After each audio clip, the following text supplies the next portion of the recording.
Welcome to Dark Sites, and today's episode, RAF Babdown Farm. Bit of an unplanned episode today as I visited the former airbase for work and was able to take some videos and photos of the site. But if you want to visit yourself, the majority of the site is private property, and the former taxiway that is now the only access road has potholes that look like they haven't been repaired since the war, so you have been warned.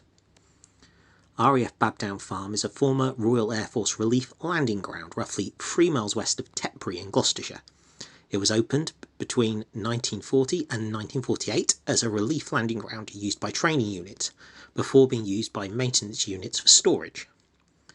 When the base opened, the first unit to operate from it was No. 9 Service Flying Training School, initially flying Hawker Audaxes before changing to Miles Masters and Hawker Hurricanes.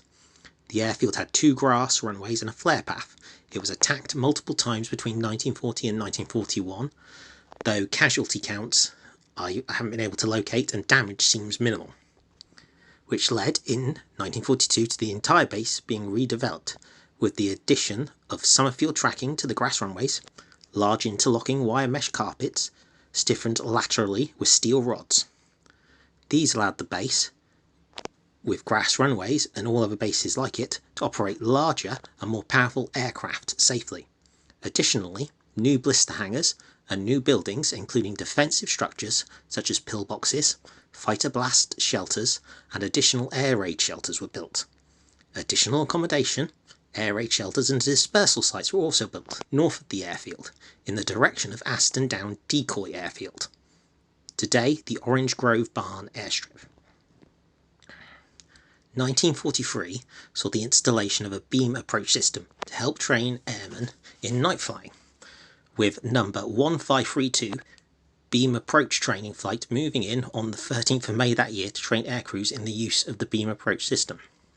Spitfire training also started at the base in 1943 under the number 52 Operation Training Unit RAF during the daytime. But by the early 1945 the airbase was already being run down, with the last aircraft leaving in June. It was used until 1948 by No. 7 Maintenance Unit RAF for storing and repairing salvageable airframes, mainly Airspeed Oxfords. As with the overwhelming majority of airfields that flew training units, serious and fatal accidents due to pilot error and aging machines were common. With the airfield closed down, it was turned over to the National Services Hostels Corporation, or NSHC. With the end of World War II, 3 Polish ex-servicemen who could not go back to their country found sanctuary in the UK.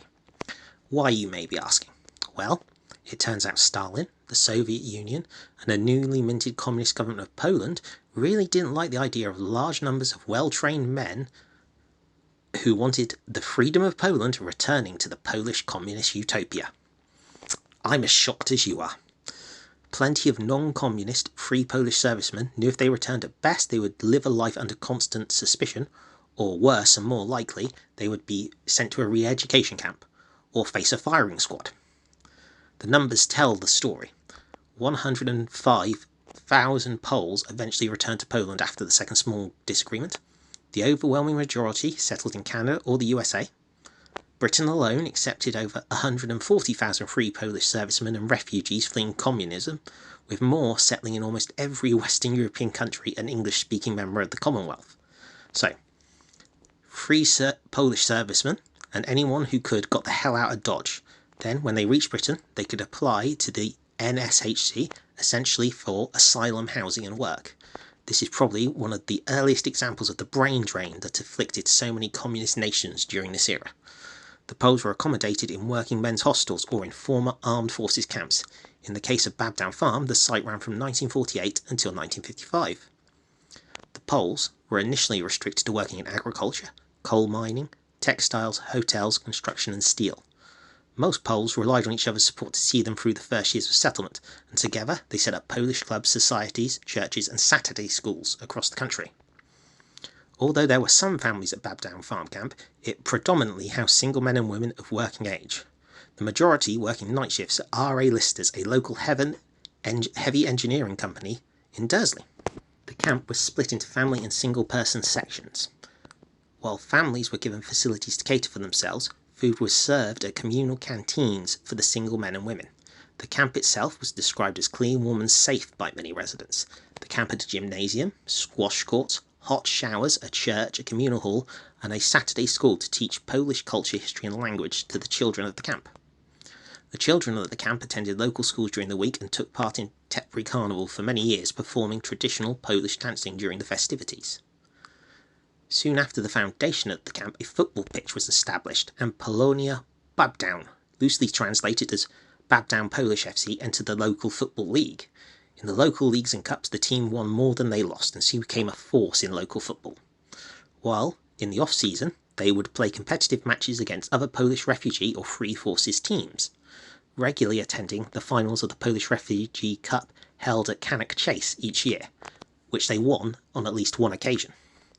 Polonia Babdown folded soon after the closure of the camp in 1955, as many of the residents moved on, though many stayed in the local area, a fate that befell many refugee teams from the era, though a few do live on until today.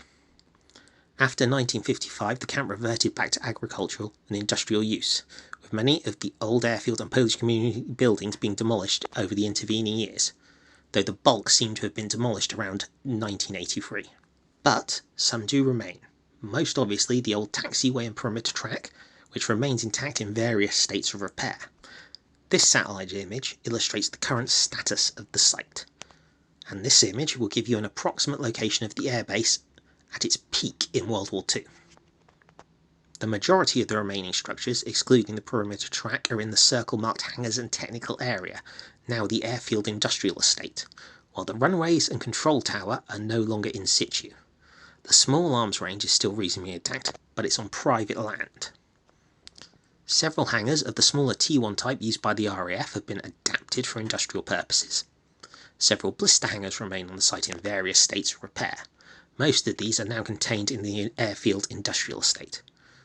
While some buildings from the old 25-yard machine gun range used for firing drills and training are still in place, it's worth noting some sources I've seen suggest it is still in active use by a private owner. Across the rest of the site, scattered remnants of Nissan huts, picket posts and minor architecture related to the camp remains almost exclusively on private land and is in various states of decay. I've not put them up on this map, but the EDOB map service and the Atlantic Wall website can give you a good idea of the location of everything that existed on the site, but again, most of them are now on private land. I hope you enjoyed the video, enjoy the rest of your day, and don't forget to like, share and subscribe.